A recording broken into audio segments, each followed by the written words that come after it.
Hello, and I would like to say thank you for joining me, but there's only the two Bens here and some cameras. Such is the world we live in at the moment, the new normal. But I'm delighted to be at Elland Library, beautifully refurbished, and doing this reading session for Read Regional. My name's Keith Hutson, and I'm going to be reading from my collection of poetry, but don't worry, we'll be fine. It's called Baldwin's Catholic Geese, and it's all about music hall acts and artists from the 1800s right up to today, really. A lot of these musical performers led extraordinary lives, and their acts were quite extraordinary too, not always in a good way. Also, they led quite hard lives. It was a very unhealthy way of making a living. They were fairly itinerant, no fixed abode, always on the move, eating bad food, drinking a lot, smoking a lot. Some of them, not all, but some of them died early. But they were part of the nation's vitality. We absolutely adored them. They communicated with the public. T.S. Eliot and Charles Dickens were great fans of music hall artists.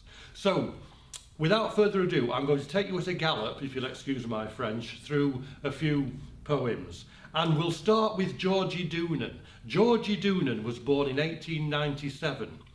And all the way from being a kid, all through his career, he did exactly the same act. He didn't change it. Up and down the country, there was no telly, you see, so he could do the same act, night in, night out. Why on earth anyone found this act entertaining is beyond me, but anyway, he did it and made a living from it. So this is for Georgie, and it's called Juvenile.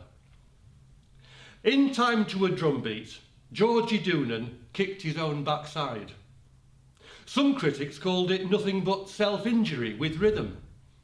A newspaper dismissed the act as fit only for idiots with no command over their sense of wonder, and went on to call for Tom Platt and his talking pond, no less, to come back, all is forgiven. So why, when Georgie booted his behind, did those who knew no better split their sides? He must have made an impact deeper down. And I know I'd have laughed, which won't surprise you if you've ever run on joy alone, heels bouncing bum high, if that's what you've known. You can still get YouTube clips of Georgie booting his own behind if you wanted to watch them, or you could get out more.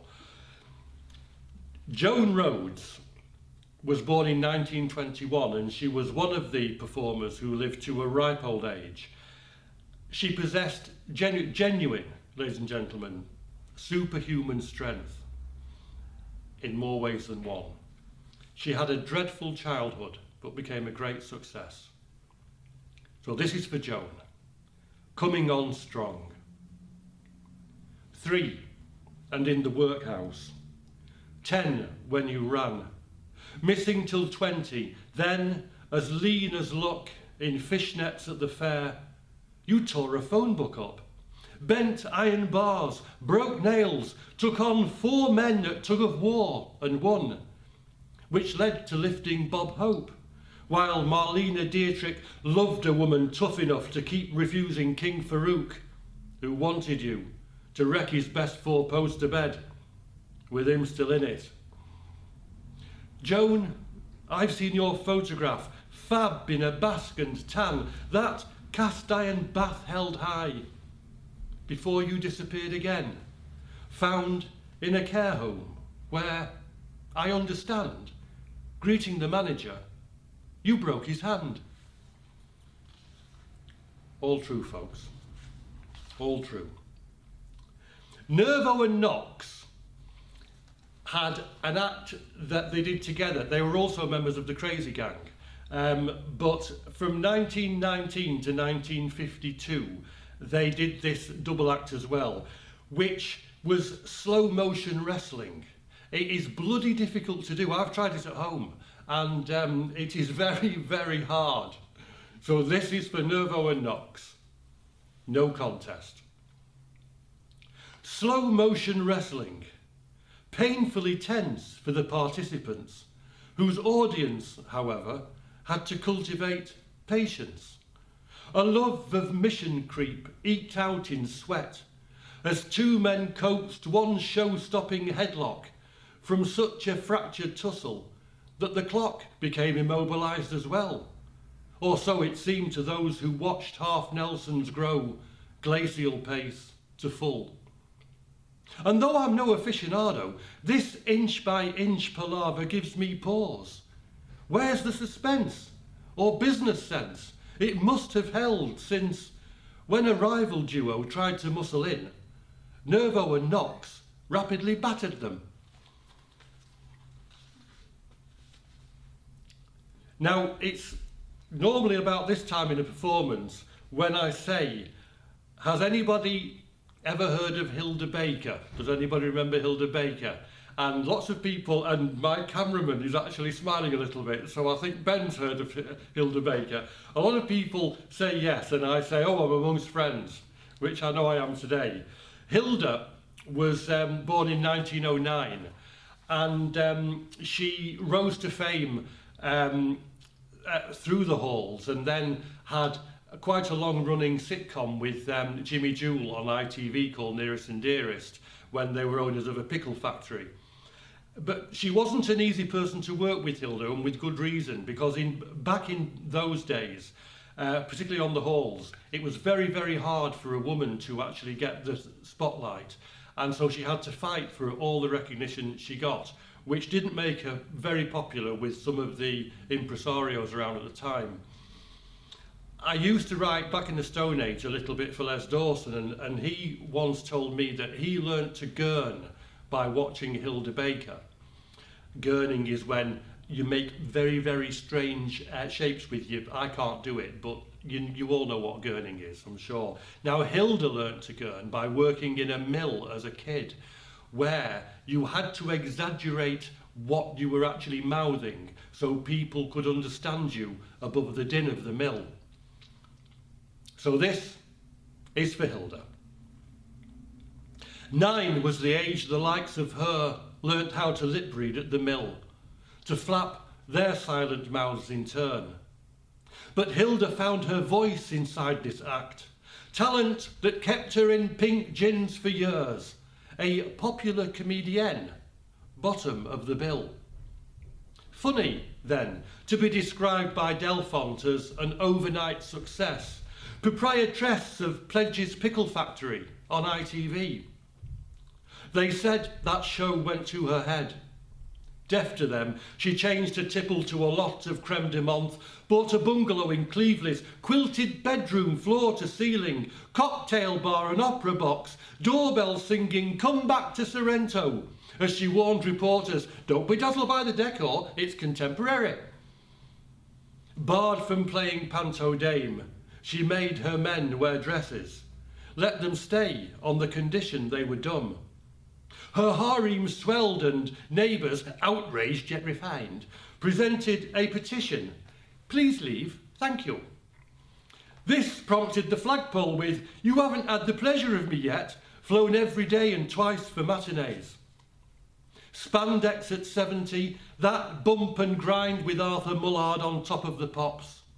And then she died, demented, utterly alone, unmourned by impresarios and sisterhoods alike.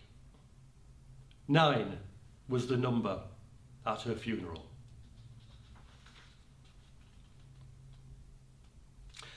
And it is definitely the time of the show now, in the show, where I always say, you're being a lovely audience, the best we've had all afternoon. But there was a place, closed down now, thank God, where English performers in particular hated to appear. They loathed and dreaded it. That place was the Glasgow Empire. Eric Morecambe was once asked on a quiz show, where did Napoleon die? And he said, the Glasgow Empire. Ken Dodd, Sir Ken Dodd, the late great Sir Ken Dodd, once said, you know, Freud wrote a book called The Psychology of Humour. The trouble with Freud is that he never played the Glasgow Empire. Second house on a Saturday night when both teams had lost. Glasgow Empire. Yes, it was here the gang show audience slow hand clapped that girl guide with laryngitis. The Beverley sisters flitted on, then promptly darted off again to cries of "Christ, there's 3 of them!" Where else would Eartha Kitt be forced back out, Ken Dodd having cut his act in half? After Des O'Connor fainted, from derision, dragged to safety, 70 ice creams were counted on his suit. Even when empty, anger occupied this auditorium. It bloomed, silent and black, a storm building to break above row upon row of folded seats, all rigid as a nervous herd before it bolts. The first time I read this next poem, it was actually in my adopted hometown of Halifax. I'm a Mancunian really until the Irwell boils dry, but I live in Halifax now and I'm delighted to do so. When I read this, first of all, in fact at the Square Chapel in Halifax, a local historian, you know the sort, never knowingly interesting, well, he booed it. It's about a guy called William Paul, who was born in 1820. He was stinking rich, William, but he had absolutely nothing to do. He needed a hobby. Bad impresario. William Paul, with millions to waste on battling boredom, wondered which place in Blighty had the least discerning taste.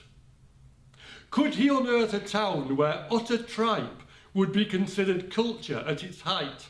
Silk purses, not sow's ears, night after night. 24 hardened scouts were sent to scour the land.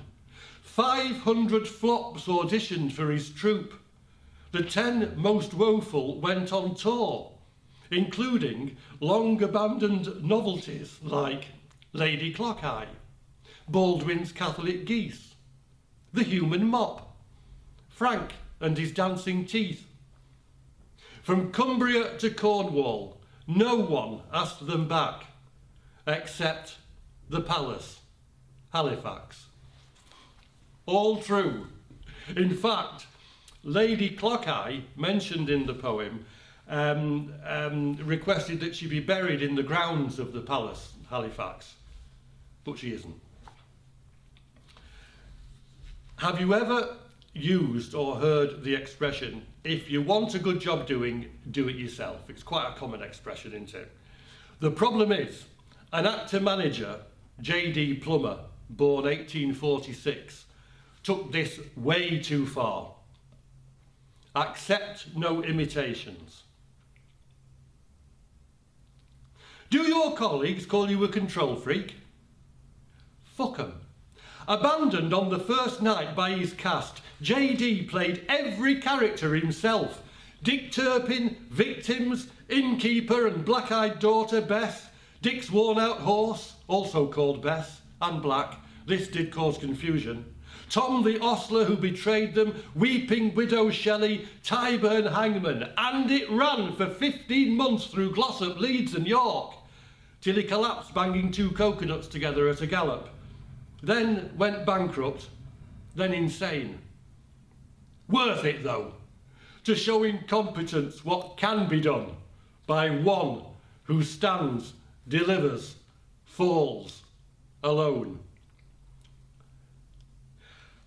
Actually, in the asylum, JD became notorious for criticising the other inmates' basket work. So, I mean, he was a complete control freak.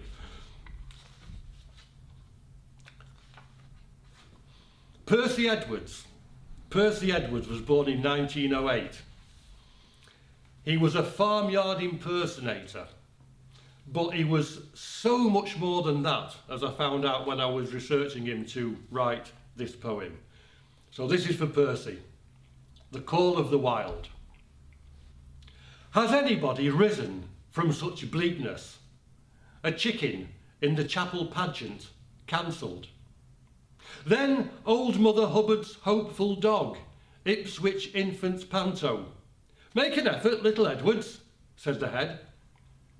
Who could predict our boy, once broken in, would grow to be the perfect Suffolk Punch, Black Mountain, Saddleback, or any livestock loud and proud required? But Percy wasn't just a walking farm. He stopped Sir David Attenborough in his tracks. Hey, Kookaburra, 10 miles from West Ham.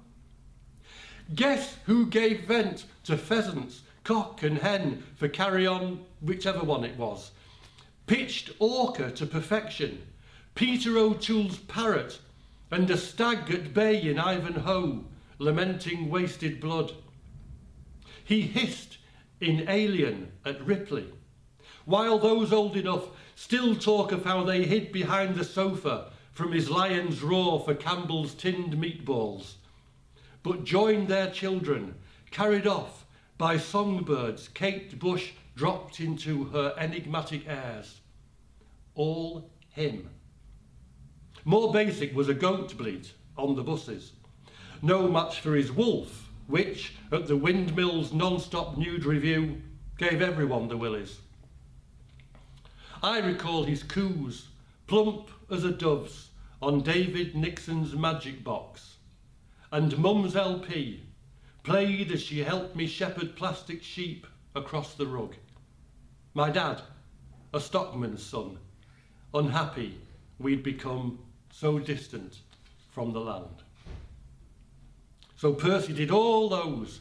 You would have thought they would have used live birds for Kate Bush's albums, but no, Percy Edwards did the bird song. Quite incredible. So let's see, I'm just keeping a check on the time so I don't bore everybody stupid, but I've got another 5 minutes or so yet, I think. So let's say hello to Reginald Gardiner.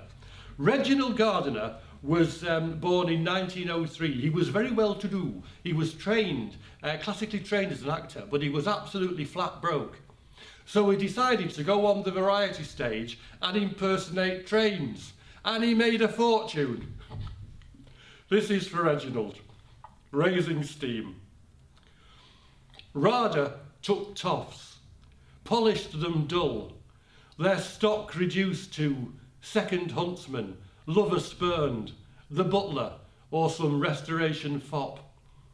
But airs and graces fed a fire that burned inside our chap to take genteel and make it locomotive, powered by his knack for sounding like the Orient Express, raising the age of steam with every breath, his clipped delivery of train on track, the thunder of a tunnel in his chest, whistles the theatre walls rebounded back, the pant of a leviathan at rest. Uncoupled from the poverty of posh, Reg travelled to variety, first class. At the end of his show, he always used to say, well, that's it, ladies and gentlemen, back to the asylum. But he knew exactly what he was doing. Now, there is another stock phrase or saying that people use a lot, and poets get told this a lot, don't give up the day job. But it is actually very, very good advice. And it's advice that Professor Cheer, born in 1879, should have taken. The man with the xylophone skull. Let's hear it for this prematurely bald headmaster, struck by the disquieting fact his crown, hit with a brass door handle, could resound, a bell, his temples too. He taught himself to scale an octave, frontal bone to back, and at the Christmas show knocked out a carol, ding-dong merrily, performed, he quipped, as teachers do, on high. But what should have stayed a daft percussion act at school, festive morale, didn't. He went on tour. 6 years. Concussion, mild first, getting worse, till memory went with his pension. Somewhere old wolves paw at stone, ravens croak, snow falls on carcasses, through which a cold wind howls. And I would say thank you for listening, but if you're watching this on the screen somewhere, I don't suppose you've got much choice really. And the two Bens here, Ben the librarian and Ben the marvellous engineer who's come in today to do this, they really haven't got a choice either. But I'm going to finish with a poem dedicated to Tubby Turner. Tubby Turner was born in 1882, and one of his catchphrases was, "If it's too big to shift, paint it," which I think is the philosophy for life, really. Tubby's act was, well, if you remember Tommy Cooper's act, Magical Catastrophe, Tubby was kind of a forerunner to Tommy Cooper's act. So this is for Tubby. Thanks for listening. That's your lot. Tubby Turner's trick was to fail to put the deck chair up, then, in a temper, chuck the bloody thing away. But somehow, through the flap and rattle of its flight, it did what Tubby demonstrably couldn't do, and clattered back on stage, unfolded, fit for sitting in. But Tubby never sat, despite a disappointed public who clamoured for the climax of a seat collapsing underneath the heavyweight. Instead, he'd amble over and pretend he was about to park himself, but then just bow. A big name like him knew, with fare this poor, you've got to leave 'em wanting more. Thank you very much indeed.